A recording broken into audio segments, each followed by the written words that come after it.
discovered that Flutter is basically provide me the both application, whether it's on iOS platform or in like Android platform. So I've developing working on that, and then I got an internship in Brazil company. Then for 3 months I worked there. After that, working as an instructor, as a Python instructor in Notchup company, in which I have to deliver the contents, I have to deliver the chapters or knowledge about Python to students, and it is basically one-to-one session with students. So that is held 3 or 2 days per week. So yeah, I'm still working on my Python instructor right Ma'am, I'm also learning Python. Means I just know the basics. Means in 11th, 12th, what I learned, and now I want to learn more. So, can you please tell me how I can be better in Python? now. Okay, first of all, I want to ask you, Python is your first language in coding, or you have done any other coding language before Python? Ma'am, it is second. First, I done C, then Python. But to be very honest, till now I hadn't remember what I done in C. Means after 10th, I had to learn C. Then in class 11th and 12th, CS was my optional, so I learned Python in school only. Okay, well, that is really important because Python is na really Python is bit of doing English reference according to it, because in other coding language we use syntax and there is hard coding in that, but Python is really simple. So I'm glad that you have done C before Python, because I will never suggest anyone to do Python first as their coding career, because it makes person really getting answers in seconds. Python is that easy. So you can start your Python by having one side at a time. Just don't switch to different sides. At Gasp only one side. Like if you're working with Code Chef, then stay till there unless until you get some doubts. Okay, so that will really help, because what we do, but I've also did in my bachelor's, I go on switching the sites. Once I explore Geeks for Geeks, then again I explore Code Chef, then I went for W3. My mind is not really up to it when I switch sites according to my need. So do not do that. The first thing is this. So just explore the sites and find which suits you the best, and which helps you to understand more from a particular side, and hold on to that only. So that is my advice, and you can have concepts of it from anywhere. You can understand Python is a really simple language. Just do not waste even a single day without doing any. Just take 1 hour from your day and do Python. If you have interest in that, that will really help you, whether you are having exam, whether you're busy with any relatives function or anything. Just do not skip that 1 hour daily. That this is the routine you can do, and you can really learn a lot more than other people can.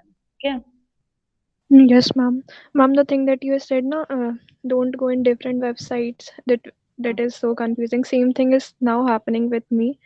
Ma'am, how to choose that this will suit to me? Like I'm doing currently in Hacker Rank. Then I also seen Geeks for Geeks and Code Chef. But what I found, Code Chef is very difficult. Hacker Rank it is bit easy. Then Geeks for Get and GitHub. I hadn't get what is going there. So how to just See you switch. it to see you yourself discover which side is more suitable for you, right? So like you said, HackerRank is bit easier for you to understand concepts of Pythons, and then choose and stick to the HackerRank. Switch to Code Chef if you do not understand, because in my preference, my opinion, not actually my opinion, but I prefer Code Chef other than any other site, because there is a section called practice coding with difficulties.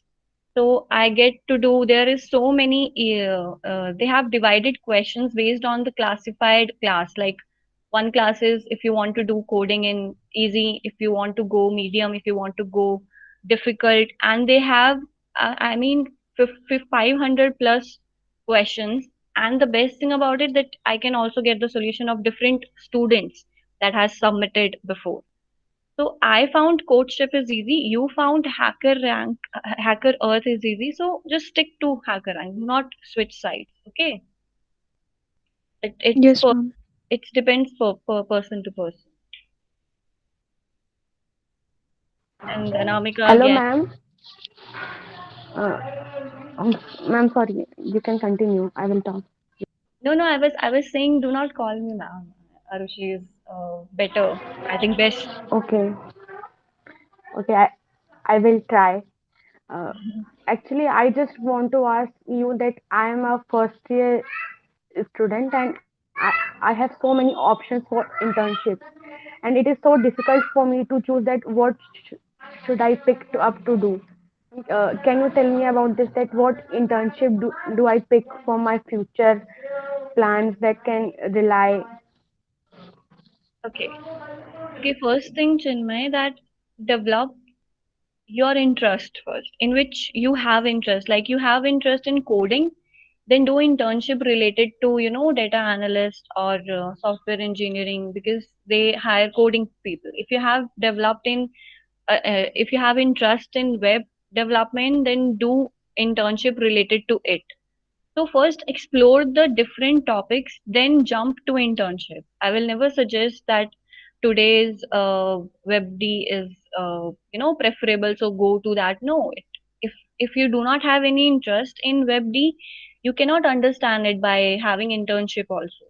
So basically, first just develop your interest in some area, and then you'll able to gas thing, and you'll able to know better about in what actually industry needs, because if you are best in your area, then industry needs you. So, yeah, I guess you. Yes, ma'am. Ma'am, but there are so many courses such as cyber, uh, artificial intelligence, machine. Ma'am, it is very difficult for me to pick one of them. Uh, yes, ma'am, how can I decide that what should I pick for my future Okay, first to of do all just hard work on that? first of all just take time from your schedule and just schedule it twice, like 1 hour you have to explore these topics, and the topics include must be your AI, machine learning. Just explore these topics and build the concept. There are so many YouTube videos that you can find online where you get the concept of what exactly they're going to teach you in artificial intelligence, what exactly they're going to teach you in machine learning. So if you went on, seeing the video or explore, it will hardly take, I guess, 2 to 3 days for you to build interest in something. Like if you like really have interest to know how the driverless cars works. It's a basically an artificial intelligence, right? If you have interest to knowing that, then I guess your interest is doing artificial intelligence. So that is how you can, you know, take your 3 to 5 days or even a week. Take your week off and just explore things by watching YouTube videos, by watching, inspiration talks, like something like that, so that you understand the concept what actually they're gonna teach in AI. So is this worth it? If I'm having interest in this topic, is that worth it? So do that. Because each and every topic is important in nowadays. Each and every industry wants to have a person who knows AI, who knows ML, who knows NLP, who knows coding. So there are so many companies out there, and every company needs every kind of person who is really good at something. So I think you can do that, right? Yes, Arushi, I will try my best. Thank you. Okay, it's okay.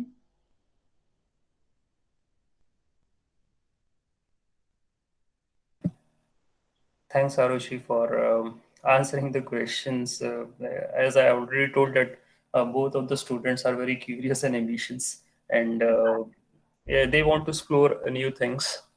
And yeah, as you said that they need to focus right now about the concepts, and they must at least reserve 1 hour or half an hour a day and to study these topics and to understand what's the concept behind them. Then they can decide as per the future perspective that where they needs to go, and it will generate a path for them, whether they want to go for higher studies, whether they want to do some internships related to them, or whether they want to go for the campus placements. Because every different concept nowadays is really important, and industry needs that. They do not need only AI students. They do not need only machine learning students. They need students from different areas.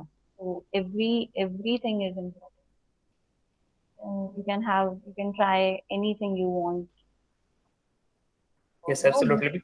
Because what I faced that students used to have confusions. Even when they are in third year or in final year, also in BTech, they used to have confusion what to do, where to go. So that's the main issue. So it's better that we start the things from the first year itself, start exploring the topics, get some expert advices.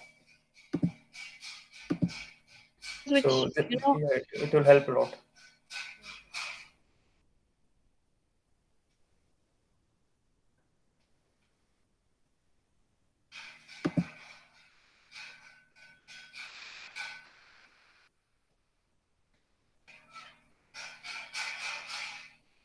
Okay, can we turn our camera on? yeah, sure. Am I visible? Yes.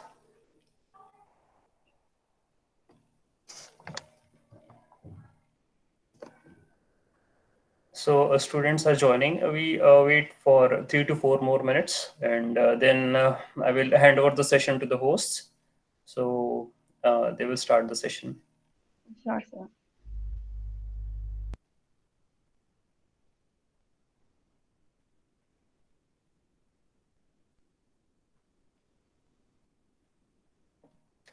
And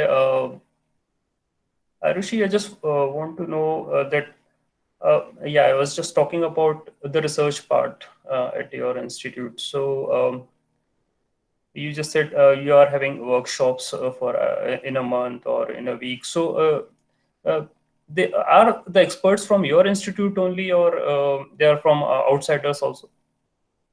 Well, mostly they are from outsiders, like Okay. they teach from other university or they are freelancers. So our university call them to have a workshop for like 3 to 4 days or 5 days, like that, so that students can really build up their interest throughout those days. That is how it works. Okay. And what about the handouts or practicals? So if our college in doing a workshop with them, they always set that a project is necessary. A project is a must, because you do not understand the theory part until or unless you do not have a practical session of it. So Yeah, that will definitely. boost your understanding more about the concept you're doing in it. So the session part and all the projects and practicals is really important in the workshop. Yeah.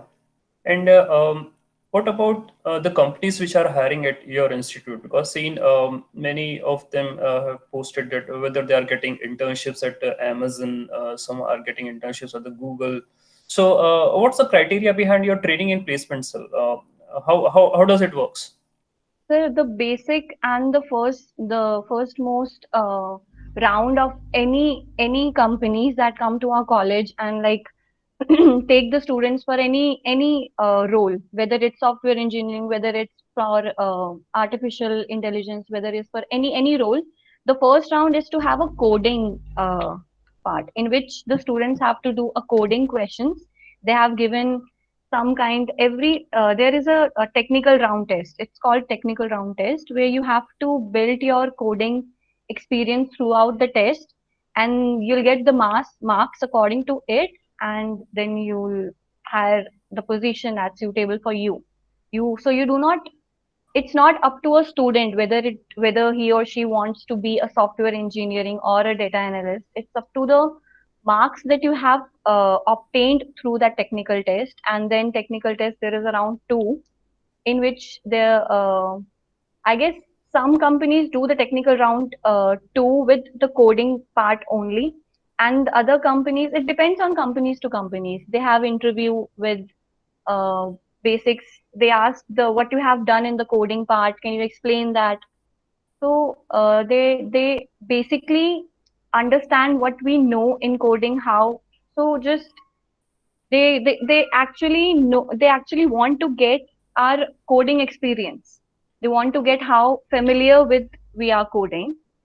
So Okay. that is Yeah. So if you talk about the coding, in your institute, is there any special club or a cell which helps a student to learn coding, or it's just a part of a curriculum where the student used to have a subject of, for example, Python, Java, C, and they learn from them? it What's what? goes, so it goes both way. We have a coding like we have a coding subject also, and there is a club in our college also which provides coding sessions to the student throughout the year, throughout the session, so that they don't get distracted from any other subjects.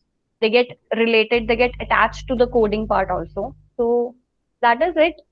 I guess the name of our society club is DSC Google Developers, in which they basically ask student to have interaction between what you have done coding, and they give week wise coding to the students in the club, and the students have get some deadlines to you know done to do to cover it off and just Okay. post it somewhere. Okay, that's very nice. So it's kind of a competition also, means at the institute level that students have to compete, something like that. Yes, sir. What I think competition is every field, I guess. We don't uh, Students generally don't say it out loud, but somehow they feel it's a competition. Like I have to do first. I have to do this question at first. I have to explore it. If someone gets an error, I'll be the one who will be solving it. Okay. So everybody gets that. Okay. One more question. That means it may be of a different thing. What about the admissions at NCA? If I just talk about your institute, because Yeah. it's not So good at my institute. the admission procedure is basically on an entrance test, in which we get questions of maths, computer science, and I guess maths and computer science only. So based on your marks, you will get admission. That's it. Okay. Okay. Thank you, Arushi, for answering my questions. No, no, no need, sir. It's okay. Yeah, and host, so you can greet Arushi for today's session, and you permit her to start the presentation. Thank you, sir. A very good evening to one and all present here. Our special guest, Arushi, our coordinator Nirmal sir, and all the amazing ones who have joined this program. We heartily welcome you all in this program. And next, I hand over the session to Anamika. Anamika? Thank you, Chinmay. So good evening, all of you. GKG Club welcomes you here. So today we are having Arushi Sarma. She is a second year MCA student from IGDTUW, Delhi. She is selected for ACM India Winter School NLP, Flutter developer, front end developer, UI UX designer. So now I welcome you, ma'am, to start your presentation on introduction to natural language processing. So welcome, Arushi. Thank you so much, Chinmay and Anamika, for such a uh, great welcoming, warm welcoming. So yeah. So Nimal sir, can I start the session or I'll wait? for some minutes? Yeah, you can start the session. It's 6:10 now. Okay, okay, sir. Okay, now I'm presenting my slides. Just yeah.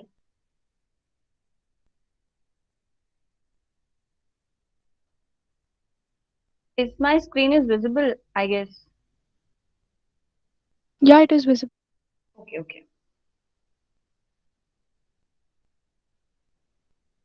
So let's get started. In today's session, we are going to have the introduction of natural language process. So basically, I'll get you familiar with it because in my bachelor's, I didn't know about it. I've never even heard about it. So recently, I've developed an interest in NLP, and I did an internship with ACM Winter School India, which I guess Anamika have just told you all. So yeah, let's get started. So just basic about myself. I guess you all know now by now.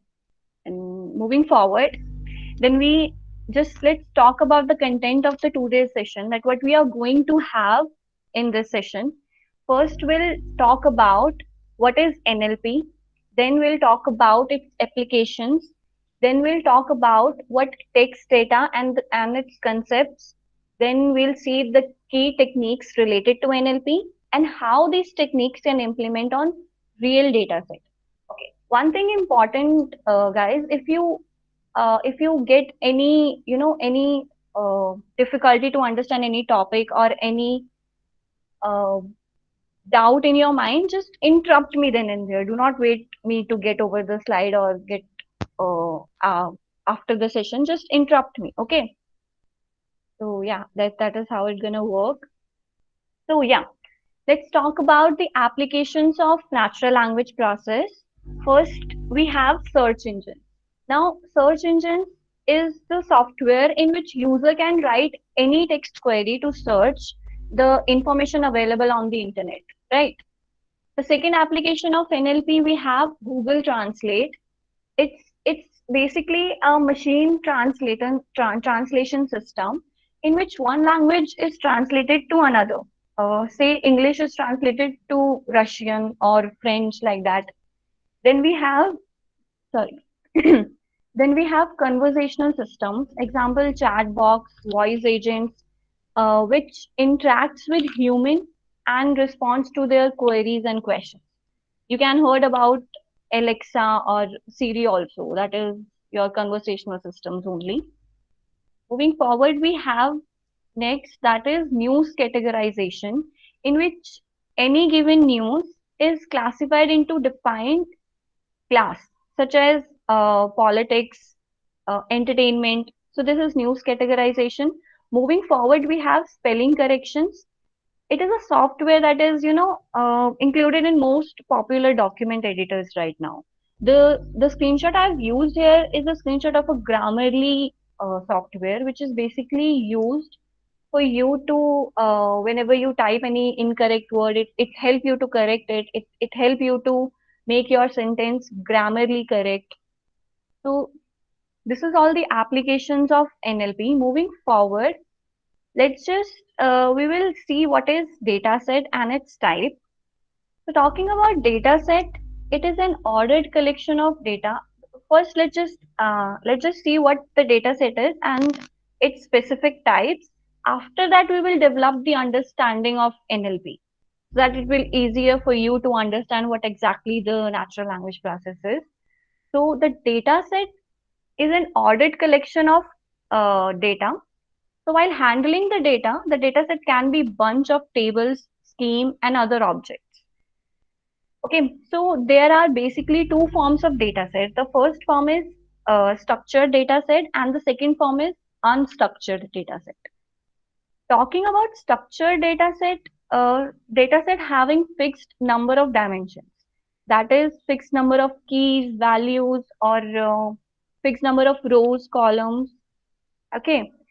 Now they contain information in well organized form. It is present in tabular format, relation database such as SQL. You've come across SQL in your bachelor, I guess. Okay, so key value pairs related to SQL. So that is the example of structured data set. And the screenshot I've used here is the example of structured data set in which every column is indicating some defined class. That employee ID is having some employer IDs. Then we have another column called name, which contains the name of employees. Then we have, so it's, basically have a fixed dimension, fixed number of rows and columns, well structured, well organized. So that is a structured data set. Moving forward, we have unstructured data set. In contrast to structured data set, the other form of the data set is unstructured, which lacks in any particular structure and do not have any dimension. So this means that unstructured data can take any form. Okay.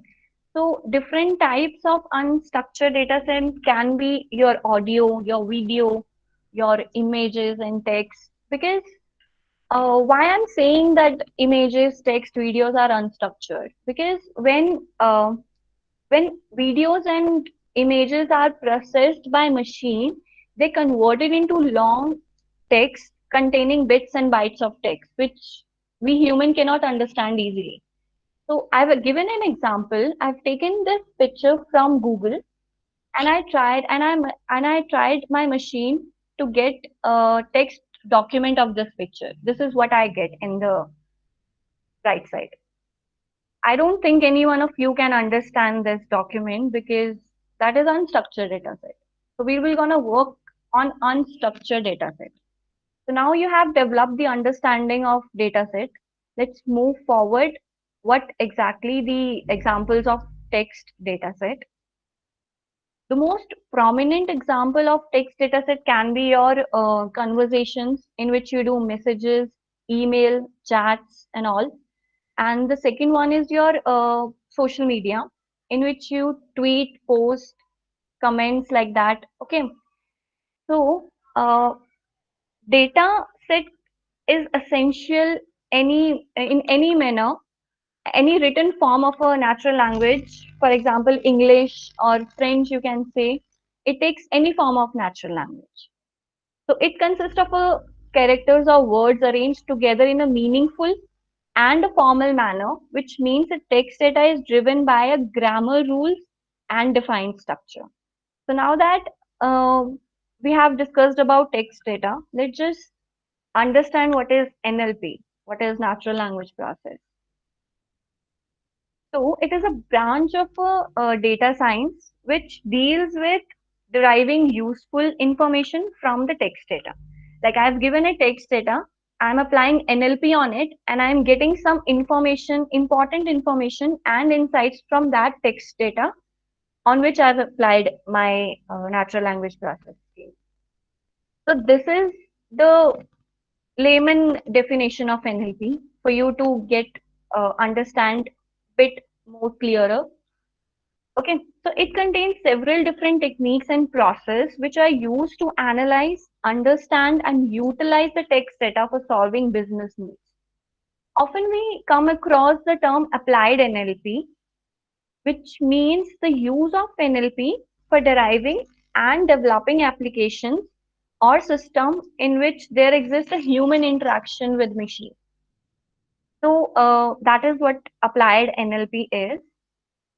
So this is the definition that I have get from internet. You might get across it if you search the definition of NLP. So it says the field of study that focuses on the interaction between human language and computers. Okay. If you look closely into the Venn diagram, the NLP sits in the interaction of computer science, artificial intelligence, and computational linguistics. Now, computation linguistic is the study of applications of computer in processing and analyzing language, as automatic machine translation or text analysis. Or you can say it's in simple language, computer linguistics can be your human language in which we we generally interact with computer to understand, to make it understand to do some task. If I want my laptop to do addition of two numbers, how can I give instruction to my computer so that computer understands it and give me the sum of the two number in resultant? So that is your computational linguistic, in which computer understands your language. Okay. So yeah, that was the basic concepts of NLP. Okay. Before we go ahead, any student is having any doubt from the previous start, you can anytime interrupt me. Okay. So now we come across the techniques related to NLP. So let me just give you a glimpse of what we are going to do in upcoming slides. The first we have corpus, tokens, and engrams. Then we come across what is tokenization. Then we come across the concept of normalization, which includes its two types. The first one is stemming, and the second one is lemmatization.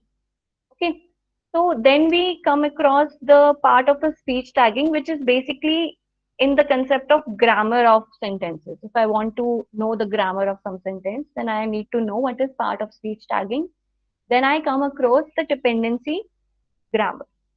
Okay. So that is the content of basically upcoming slides. Let's just talk about what is corpus, tokens, and engrams. So talking about corpus is nothing but a collection of text documents. So whenever I'll be using my term corpus, just think I'm talking about the term document. You can, in NLP linguistic language, you use corpus instead of calling text document. Okay. So corpus comprises of documents, documents comprises of paragraphs, paragraphs comprises of sentences, and sentences comprises of tokens. Now we come across another word which is called tokens, which means it's a smaller units of a text. And that smaller unit of a text can be your word, can be your phrase, can be your n-grams. Now, talking about n-grams, what we have, it's a combination of n words or characters together. For example, I've written a sentence here which says my favorite color is red. So if I talk about unigram, unigram is nothing but taking token one at a time. If I'm defining n is equal to 1, which is number of words I'm taking consideration to be 1, then it will be called unigram, and the unigram gives me the token of the given sentence would be my favorite color is red. So that is a tokens of unigram, which is having only one word. Talking about bigrams, in which I take two words at a time. So bigrams would convert it into my favorite color, color is red. Okay. Then we come across trigrams, which basically taking three words at a time. So it can be defined as, so the tokens will get converted after applying trigrams on a sentence, and it will give me the result as my favorite color is red. Now one thing is important in n-grams, that uh, you cannot break the sequence of the word. Like I cannot have a bigram which contains my color. You cannot do that. The computer cannot allow you to do that. So remember that n-grams is only a combination of a words together in a sequence. So whether you are doing unigram, bigram, trigram, or 4-gram, there is also 5-gram, 6-gram, so many grams. So you never break the sequence. That is the characteristics of n-gram. Now moving forward, uh, we have now tokenization. Now, what is tokenization? It is the process of splitting a text object into a smaller units. Now, text object is nothing but, you can say, corpus or a document. Any line having, big sentences or number of lines. You can say text object to be consideration into that, and splitting of that sentence into a smaller unit, which is called tokens. That is the process of tokenization. Now, our smaller units can be your words, can be your numbers, can be your symbols, can be your n-grams and characters. So, in most commonly used process of tokenization is white space tokenization, or you can say unigram tokenization, uh, in which I split my sentence based on a white space. For example, if I given a sentence, I went to New York for higher study. So when I will be split it into following tokens, when I applied my tokenization process into it, that is I went to, now all the words, all the character in the sentence will be converted into unigram and based on the white space. If there is a white space in a sentence, it will split from there. Now, one thing noticeable is in here is that New York didn't get split. Why? Because New York is not having any white space in between. That is why it's not get splitted. So, talking about another process of tokenization we have is regular expression tokenization, in which a regular expression pattern is used to get the tokens. For example, I'm having a sentence football, comma, cricket, comma, golf, comma, tennis. Okay, this is the sentence which is having, which containing multiple delimiters. That delimiters is our comma. I'm using the line. Now see, we can split the text by passing the code that is written here. That is re.split. This is the Python code that we use to split our sentence using regular expression tokenization. Tokenization can be performed at the sentence level or at the word level or at even the character level. So the tokens I get after splitting the sentence is football, cricket, golf, tennis. Okay, so this is my token that I get after applying regular expression tokenizer process. So this is about tokenization. Moving forward, we have normalization. Normalization is a process, okay. In the field of, I can say in the field of linguistic or NLP, I use word morpheme. There is a word called morpheme, which can be defined as the base form of the word. Okay, so a token is generally made up of two components. The first is morpheme, which means the base form of your word, and the second term is inflection forms, which are essentially your prefixes and suffixes. For example, in example I've given anti-nationalist.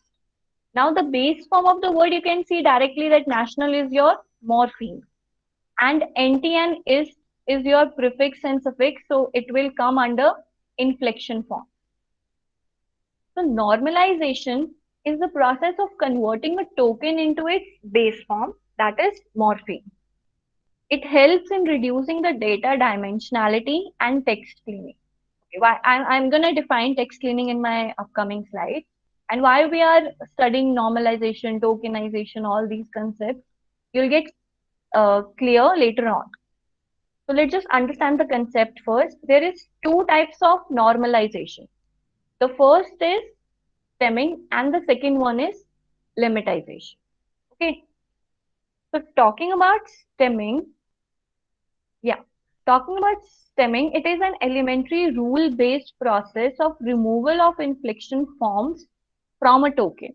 If my token contains inflection forms, which is my prefixes and suffixes from the token, I'm gonna use my normalization technique, which is called stemming, to remove that inflection forms, and the output will be my stem of the word.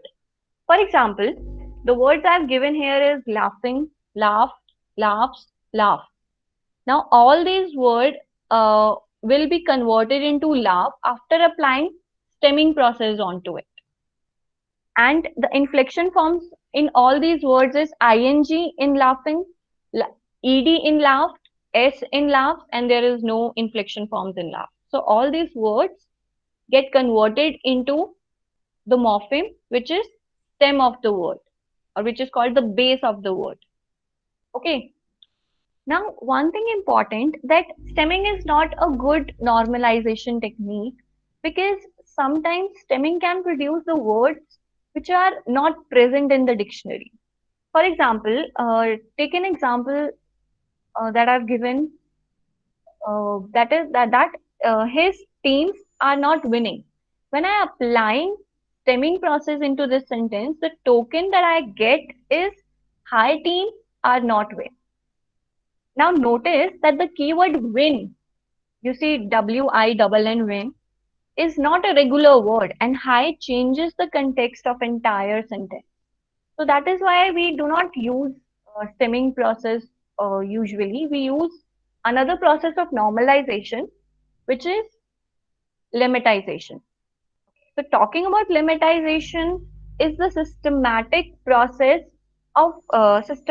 step-by-step process for reducing a token to its lemma. Okay, it makes the use of vocabulary, word structure, part of speech tags, and grammar relation. The output of lemmatization is the root word called lemma. Here we called the root word to be lemma.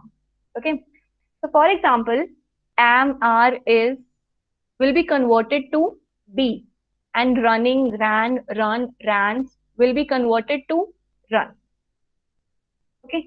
So since it's a systematic process, while performing lemmatization, one can specify the part of speech tag for the desired term, and lemmatization will only be performed if a given word has a proper speech of tag. I'm saying lemmatization can only be performed on those words which are having proper speech of tag. If a word is does not associated with any speech of a tag, then we cannot apply lemmatization onto that. For example, if I want to lemmatize the word running as a verb, it will get converted to run. But if I try to lemmatize the same word running as a noun, it won't get converted into run. Okay. So moving forward, now we will talk about syntax and structural properties related to text. Okay.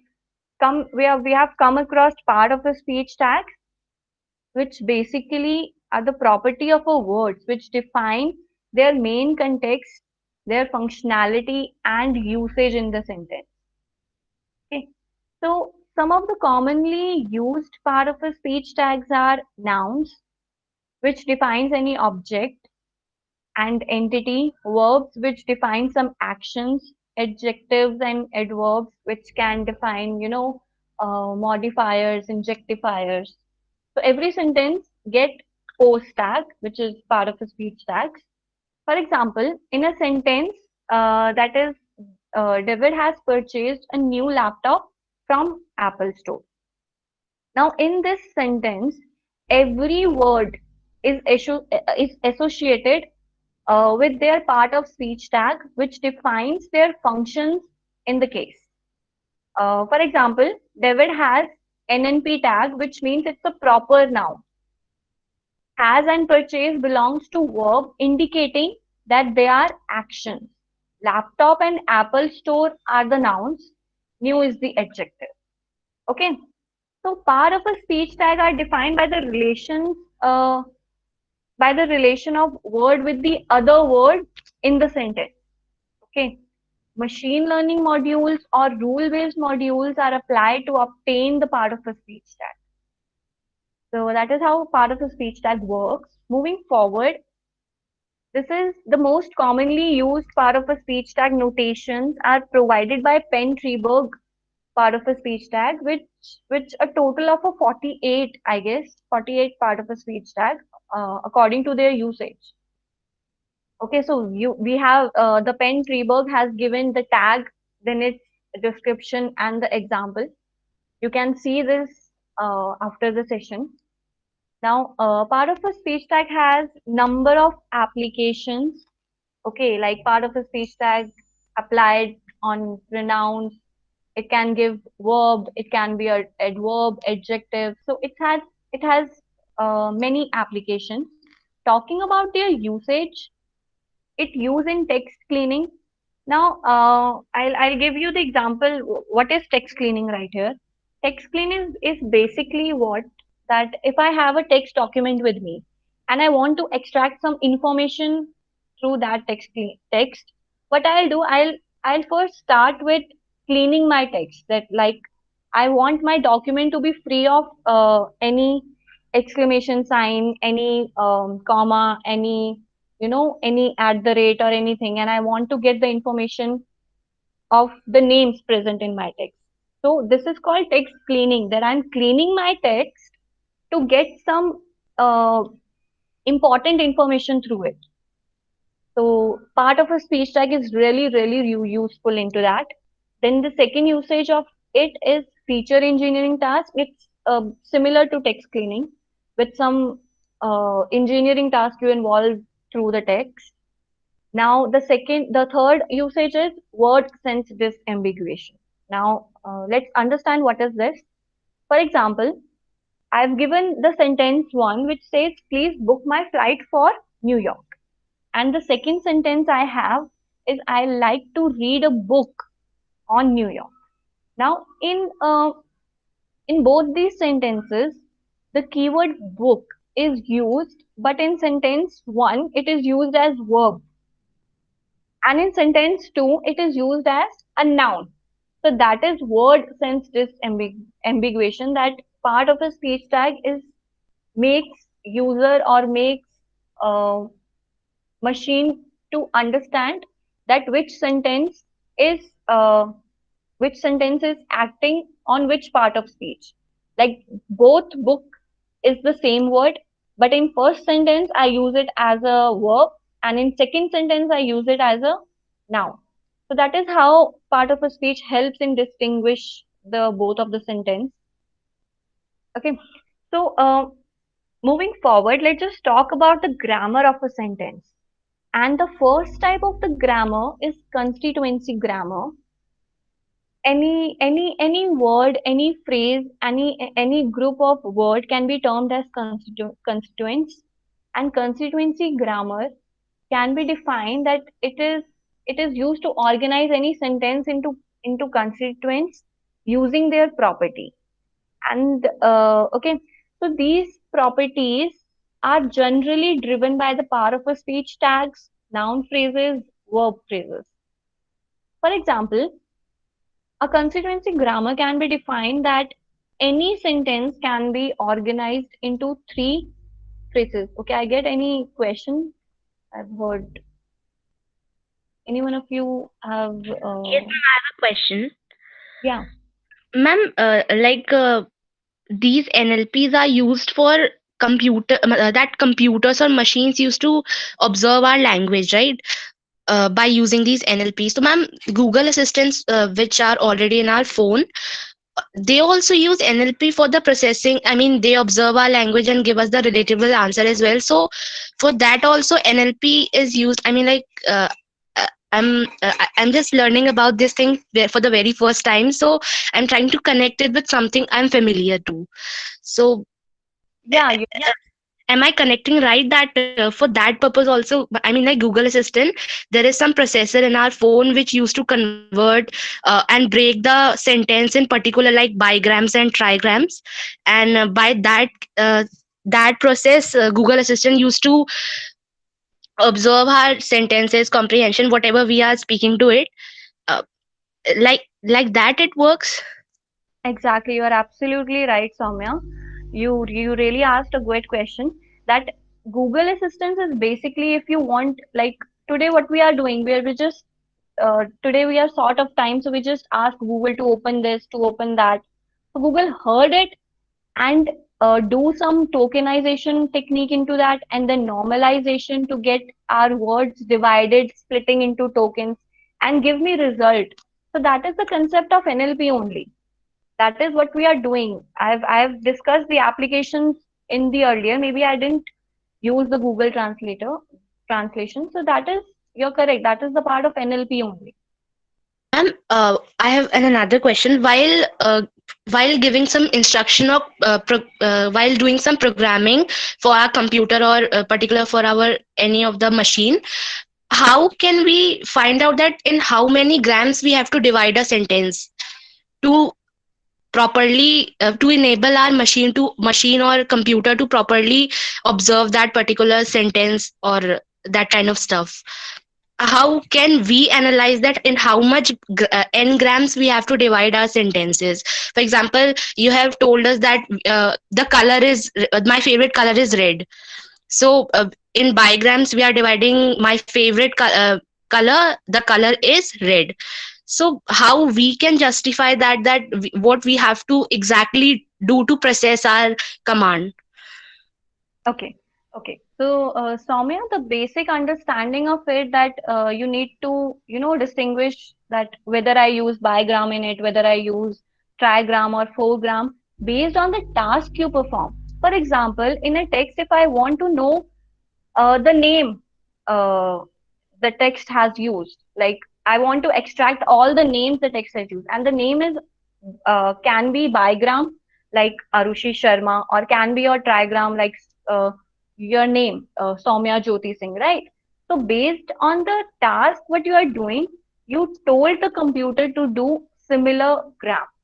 Okay, if your name can be anybody name can be of 3 grams. I don't think anybody name can be more than of 4 grams. So what you'll do the 4 grams tokenization in the NLP, and the computer will generated all the 4 gram till 4 grams of the names that you want to get as an output. So it will give you a bigram, it will give you a trigram, it will give you a 4 gram, since we have used all this. Okay, so based on the task, you split the tokens. So, ma'am, for the processing of our linguistic commands, whatever we are giving to the computer or machine, we have to. Yeah, I think you've muted yourself by mistake. Can you say that again, Soumya?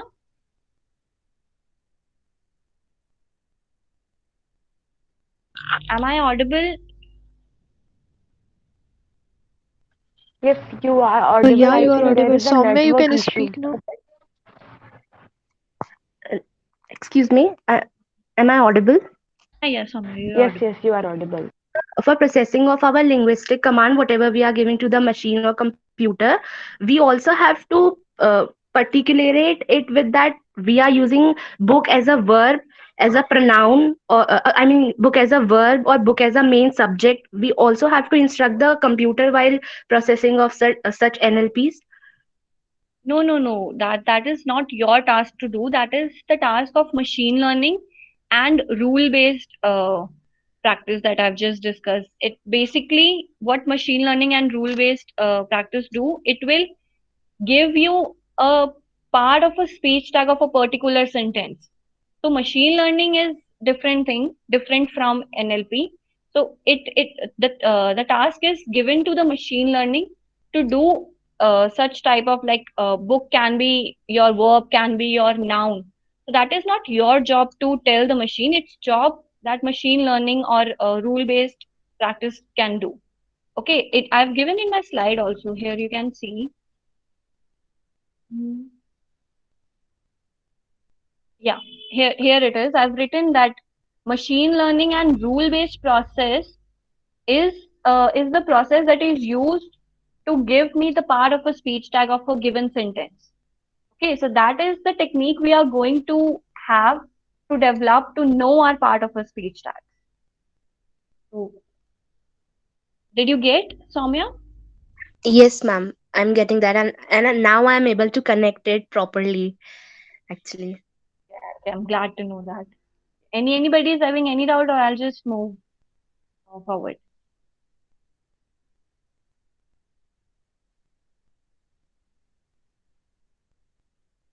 Okay, so I think there's no doubt. I'm assuming that I should move forward. Yeah. So there we were. We were we were in our constituency grammar. So I was saying that these constituency grammar can take different values and according can generate different sentences. For example, I have taken, no, sorry, first of all, let's just understand the property of it. So a constituency grammar can be defined that any sentence can be organized into three constituents. The first one is subject, the second one is context, and the third one is object. So it can generate different sentences according to its according to its part of speech tag, noun phrases, verb phrases.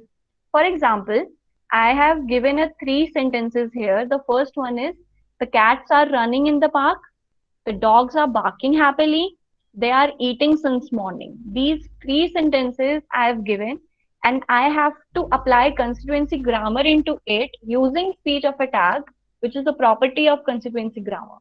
So what it will do? It will convert the first constituents to be a subject which stores the value of the cats, the dogs, they. The second, we have context of a sentence which stores the value of our running, our barking, our eating. Then third, we have object of it which stores in the park happily since in the morning. Okay. Another view to look into constituency grammar is to define their grammar in terms of their part of speech tag. See, a grammar structure containing a determinant noun or adjective, verb, preposition, determinant, which corresponding to the sentence, the barks are barking in the park.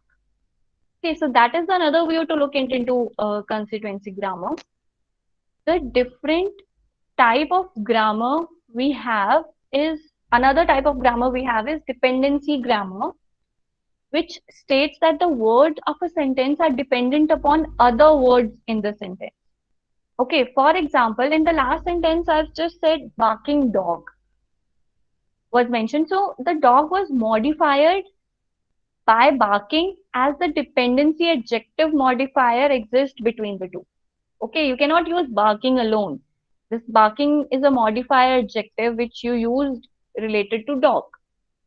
So that is our dependency grammar work, that one sentence is dependent on the other sentence.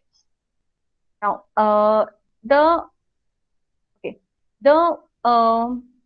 it is used to organize the words of a sentence according to the dependencies.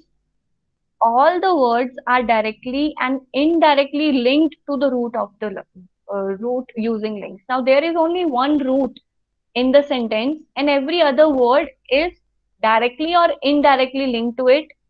These dependency represents the relationship among the words in a sentence. I'm giving you an example for you to better understand. The sentence I've given here is I prefer the morning flight through Denver. This is my sentence. Now the root of the sentence will be my prefer. Okay, because every other sentence is depend on prefer. If I do not use prefer, then there is no meaning of the sentence. That is why I prefer is my root, because I get to know what is we preferring, who is we preferring, and how it is going to prefer. So this is our dependency tree. Having prefer is the root word, and every other word in the tree is dependent indirectly or directly on the root word, such as direct object. Then this is our direct object, then direct subject, then modifier, etc. Okay, so these relationship defines their roles and functions of each word in the sentence and how multiple words are connected together. Now see this dependency grammar table. I've given it says that clause argument relation between each words and its description, like NSUBJ is described to be nominal subject, DOBJ is direct object. It is not your part to understand this table, it is the machine part to understand that table. I'm just giving you the knowledge of how dependency grammar works, that every word in a sentence is indirectly or directly depend on the root of the word. That is how dependency grammar works. So yeah, now let's just talk about the use cases of dependency grammar. I believe this is our last slide. So just basically these all are the algorithms. So you need to listen really carefully to understand these algorithms. The first algorithm which uses the dependency grammar. Now we talk about whatever we have discussed from the previous slides. We talked about tokenization. We talked about normalization. Its two techniques. How do we do text cleaning? Now, dependency grammar can be used in name entity recognition. It's a task, or you can say it's an algorithm which helps you to easily identify the key elements in the text or corpus. Like if you want to extract the name of the people, if you want to extract the places given in the text, brands, monetary values, and more. So that is the task of name entity recognition, in which uh, I want to get the name of the people. What I'll do, I'll make my document into the text cleaning session, in which I first divide my document into n-grams. Then my n-grams will produce, uh, will go further for normalization, in which I basically be removing all the, delimiters, all the exclamation, at the rate, useless things from my text, which I do not need. Because if my algorithm works on these kinds of things, my time complexity will become more. So that is why I do not want my text document to be not free of these uh, exclamation signs or these unwanted things. So then we apply part of a speech tag, which is the part, which is basically the part of machine language or rule based practice, which is they're gonna do that part of a speech tag. Then we come across the dependency grammar, and after applying dependency grammar, I get to extract the name of the people, places, brands, or anything you want to extract from that text document. Okay, so second algorithm which uses the dependency grammar is a question answering system. So they can be used to understand the relation and structural aspect of it. Like you have used Quora, right? Quora is basically a site which you use for question and answering system. Like you put question and some other people read that question and give you an answer. So that is how Quora is working. It's basically a question answering system which just which just make you understand the relational and structural aspect of it. Now, the third we have is co-reference resolution, in which the task is to map the pronouns to the respective noun phrases. Okay, this is the task, and what we actually extract from co-reference resolution. Sorry. Co-reference resolution is different thing. So the task of it is to just map the pronouns on the respective noun phrases, so that I can get some information, so that I can know what I need to do in my algorithm to make machine understand, think of it all, and give me the output of it. Then we have a text summarization problem. This is the algorithm that I've done in my ACM winter school. I've come across the text summarization, in which I did the main task. Okay, let me just give you the introduction of what exactly text summarization is. Have you come across the novels or any fiction or non-fiction books? So basically, how you if I have interest in reading novels, what I'll do, I'll just go to the back page of it and read the summary of the novel it contains. If I get interest, I'll buy the novel. I'll buy the novel. So the process of text summarization is to produce summary of a big text. Like it's it's difficult for human who doesn't know the book, and if he wants to get the summary of it, what he gonna do? He gonna read as a normal human being. He gonna read all the pages and get the summary out of thinking from his mind. Now, uh, what my task is to make machine learn how to produce a summary of a given text. I apply text cleaning on that, and text cleaning is basically the same thing. I remove unwanted um unwanted things from my text like exclamation, all these. I do not need that. I do not need any names. I just want summary. I'll I'll apply part of speech tag. I'll apply dependency grammar into that. Then I'll applying all these concepts to get the summary of my text. That is how the text summarization problems work. I'm going to show you the code of the text summarization of it. Uh, it's hardly understandable. You don't get the code, but if you come across later after the session, or you develop any interest of it, you can have the code with you, so you can apply, you can understand later very well. Then we have text classification problems. It's the same thing, but in a different classification, that I do not want the summary, I want some classification of it. Like I want what this text containing related to business needs.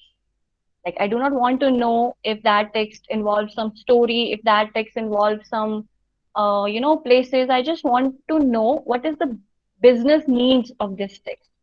So that is how you work with text classification problems. So yeah, that is all about the introduction of natural language process. Now, if you any case go through NLP, developed interest, you can, and have any doubt or info, want to know more about it, you can always mail me and message me in LinkedIn. I've given my GitHub repository also, like where you can get your code of n-grams and something like that. Let me show you. Yeah. Here's my repository. I've given you the link in the PPT. I'll upload the PPT in my NLP repository also. So you can always fork it and download it, so that any changes you do won't reflect in mine. So let me show you the models of n-grams, in which we split our text into bigrams, diagrams, or any gram. So I'm importing here. It's a code in Python first of all, and NLTK is nothing but a platform used to building a Python programs that work within human language for addressing NLP. So if you get NLTK library Python, you might not get in Java. There may be some other libraries in Java or C or any other. In Python, we use NLTK. Now from NLTK, I'm importing word tokenization, because if I only use import NLTK, it will import everything present in the NLTK library, which I do not want. I just want my text to divide it into bigrams or diagrams. So I do not want. So I'm from NLTK. I'm importing word tokenization. Then from NLTK util, which is also a library present in NLTK only, I'm importing n-grams from it. Then from collections, which is also a different library present in the NLTK only, import counter. Now, full form of NLTK is Natural Language Toolkit. Okay. Here I've given my text. Text can be your any text. You can have your French text. You can have your Spanish text. Any text you can give here. And then I'm using an attribute token. What it is doing? It is taking word tokenization, and the parameter I've provided the text. Whatever the text I've defined here, it will automatically become here because I'm defining parameter. That's the basic concept of Python. So talking about bigram, I'm getting my bigram by this line, that I am using my n-grams function. N-grams is my function, which taking two parameters. The first one is token, and the second word is how many tokens do you want it. If you're using bigrams, then it would be 2. If you're using trigrams, it would be 3. If you're using 4 grams, it would be 4. 5 grams, 5, 6 grams, and so on. Okay. So to calculate the sequence of the sentence of a sequence of words. Now I'm printing counter. Counter is another function which is used to print the consecutive tokens from the text. So this will print my bigrams. This will print my trigrams, 4grams, and 5grams. That is about the uh, models of n-grams. Talking about text summarization, I think it's a Jupyter notebook, so it will. I think it'll take some time. I don't know why GitHub has some issues. Okay, it's open. So first, I'm just importing. This is NumPy is another library for my NLP. NumPy is a library which is used in NLP. Okay, then I have import stop words. Stop words is basically when you get some comma, when you get some exclamation sign in the text, you are downloading that stop word. Okay, then it's another punct. Okay, now from Google, I've just imported a file from Google Colab. Like you have just upload it in your text. Like I want to apply text. I want to get the text summary of COVID text. Okay, so that is how I'm going to upload it in my Jupyter Notebook. Now Jupyter Notebook is a really good for doing NLP program. If you do in your VS Code or some other software, it might give you some error. I did that. I might get some error and I get really confused of it. So Jupyter Notebook is really good with NLP. So I am tokenizing my sentence. This is the code you want, like you won't get easily understand, but this is how I'm doing my text summarization. You'll get through it once. Okay, don't go through it once. Just build your concept of NLP. Then you'll get to know more about its concept. At the end of developing now, you'll only get text summarization problem more better. So that is, yeah, that is, I'm gonna upload the PPT here also, so you can get the PPT. So yeah, any doubt from any one of you? That's about the session. I guess you guys understand, or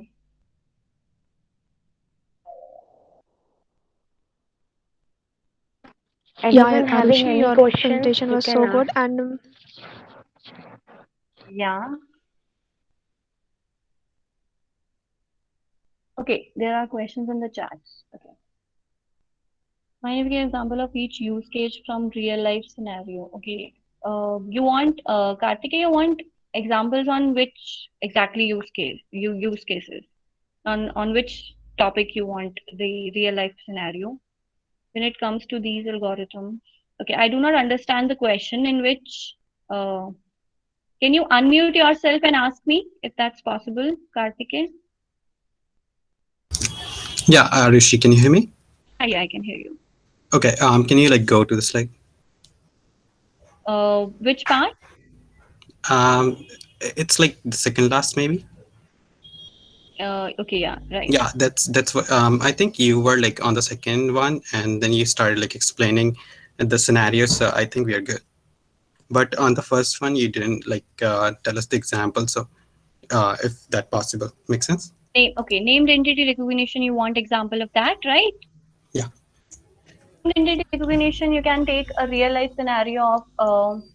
For example, you have a text, you have a PDF of any book in your laptop. What you do, you just type Control and F.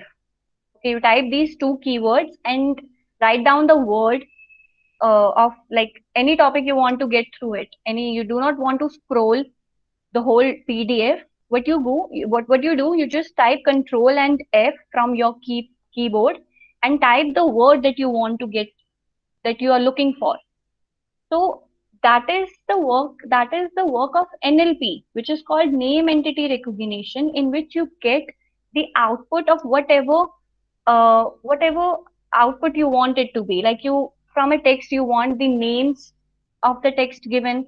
Like in a text document, if I have given so many names, like there may be Kartike, there may be Arushi, there may be and so many names. So you want to extract the names only. You do not go through a whole PDF.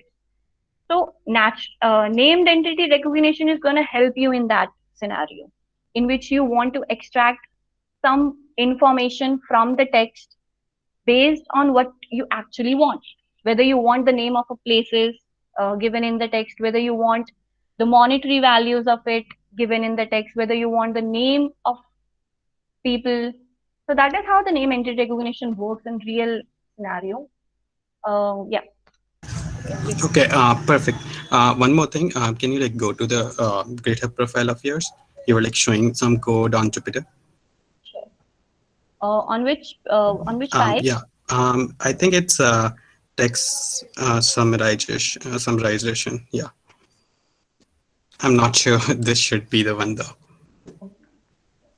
Okay, so basically my question was, how are we like splitting the sentences? Is it like coming from the NLTK library, or because we are not using any splitter or like RE for regex? So, did you get my question? Yeah, I get your All question. right, perfect. We are splitting our sentences using tokenization, like I've defined in the process of tokenization. There is a two process, right? So we are doing in here. I'm not, basically it's a text summarization. So I do not want to exactly split my sentences. That is why I'm not uh, doing splitting sentences here. But if you want to go on the other task, there might be the procedure of splitting. In text summarization, if I want to extract the summary of a text, I really do not want to split my sentences. You understand? Like, it's not required. So I'm not doing any splitting of the sentences here. But in the beginning, I think you said that we need to like convert, we need to like have a sentence in order to like make a branch out of it and create the grammar and then the tree. So we should have a sentence of each construction instead of like having the entire paragraph. Yeah, based on the task you have given, you do that. If you do not want to do the normalization of the text, you won't do it, because I don't think that getting summary of a word is related to splitting into its parts. I'm not like focused upon the like what this program is doing. I'm just mainly concerned how we split the sentence. When it goes to like real life scenarios, is it like we split it by the end of the line and using full stop, or what is it like? I've the splitting, you can split the sentence by two methods. The first one is stemming and the second one is lemmatization. Based on what exactly you want, like, wait, I'll show you.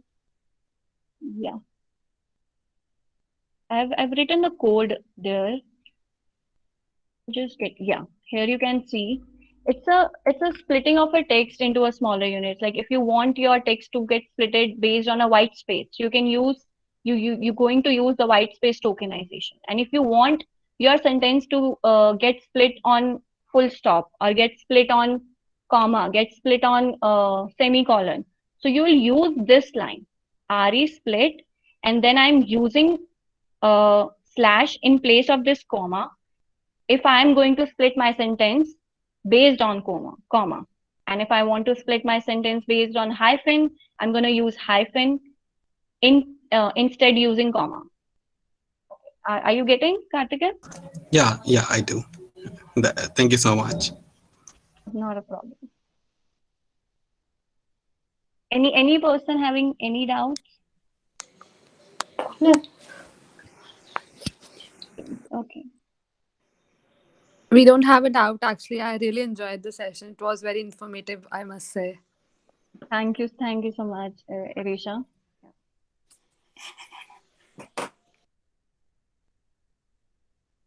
Karthikeyan wants to. Okay, yeah.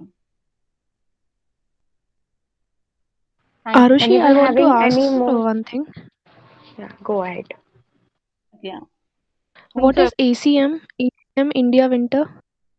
ACM is basically a society which includes the professors from different uh, different institute, like IIM Ahmedabad, like IIT, So they contribute they contribute all the professors and give sessions on basically what you have interested in. Like there can be a section of a crime society, I guess, cybersecurity. Sorry, cybersecurity, or you can get session on artificial intelligence. There is a winter school which held in January, and there is also, I guess, summer school also which get in the month of June and July. So they select students all over the India based on the application that you have written. It give you the application and it asks you the basic knowledge of that thing, because they are not going to teach you from the stem of the topic. So if you do not know anything about subject, then I suggest you do not apply for ACM. But if you know a little bit about subject and you want to know more about it, then you always have the form with you and you always go further, and they select you based on what you have written in the form. So yeah. Thank Okay, you, ma'am, thank you. for informative session, ma'am. Um, Thank you, Hemant, ma'am. okay. Thank you so Yeah. much. Thank you. Ma'am, I want to ask that as you are doing MCA from college and many of the students are doing MTech. Ma'am, what perks do it has over MTech that you are doing MCA? Well, if there is a perks, there is demerits also. So I guess just do whatever you are good at. If you are planning to do MTech, then go ahead, do it. If you are planning to do MCA, go ahead, do it, because MTech is basically more focuses on technical environment of the area, and the MCA more focuses on the its application. Like you MTech, you also have the technical knowledge of computer. You also get the hardware knowledge of computer. You implement it in MTech. But in, I guess, MCA, we do not get implement hardware technologies. We just implement our practical knowledge into that. So based on what you have interest in, go for that. Yeah. Okay, thank you, Arushi, for answering my question. Thank you so much, Chinmay. Any other queries from any one of you? Thanks a lot, Arushi, for delivering such a wonderful session. It's very much informative. Thank you so much, sir, for having me. It's a great pleasure to be here and developing some concepts which, students should know by now. And I'm Uh, really grateful if you had. yes, definitely. Arushi, I just have a one question. If we talk about C compiler, and obviously it has certain phases. If we what the work it do is source code to object code conversion. So, have you came across anything apart from English that can we develop a Hindi compiler for C? Exactly, sir. You can have compiler of Hindi also. You can have compiler of French. Actually, in my session with ACM, we have really worked upon Spanish compiler. So yeah, I guess Hindi compiler is also there. Okay, thank you very much. Thank you, Any sir. student, any student want to ask anything to Arushi? Anything? Host? Okay, Karthikeya, you can unmute yourself and say.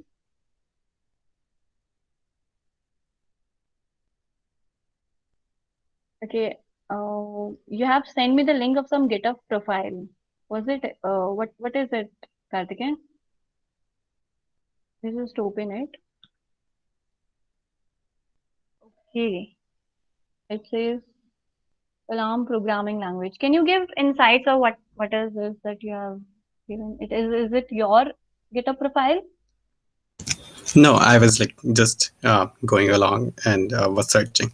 I think it's a JS based compiler though. Okay, I get it.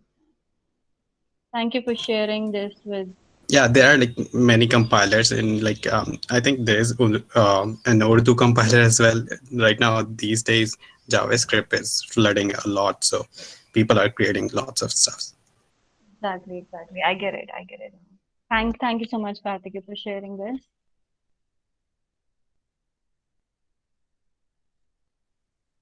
Any other student have doubt, or we just can end the session. Anyone having any questions, you can ask to her, or you can also write it on chat box if you are not comfortable to ask. Yeah.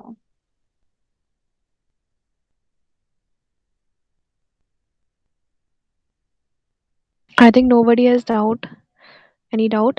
So mm, I thank Arushi for the session. Your session was really so wonderful. And to be very honest, I don't know anything about NLP before the session. And all my doubts, all my queries are cleared from your session. The new things that I learn is tokenization, normalization, text cleaning, and many more. So thank you, Arushi, for the session. Now I would like to welcome Chinmay.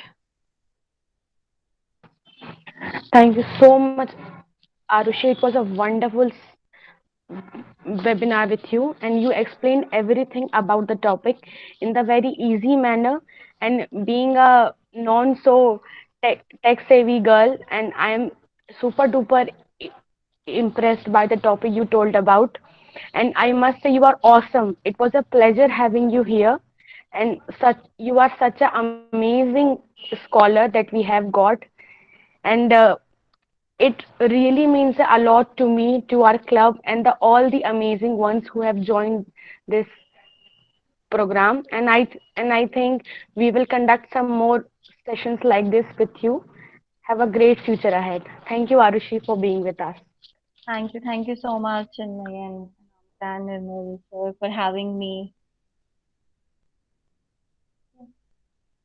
Thank you so much, guys, everyone who has joined. Thank you so much. Thank you, Arushi. Thank you, sir.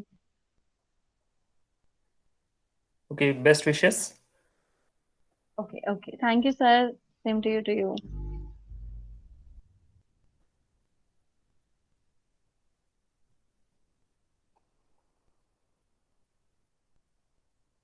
Okay, thank you all.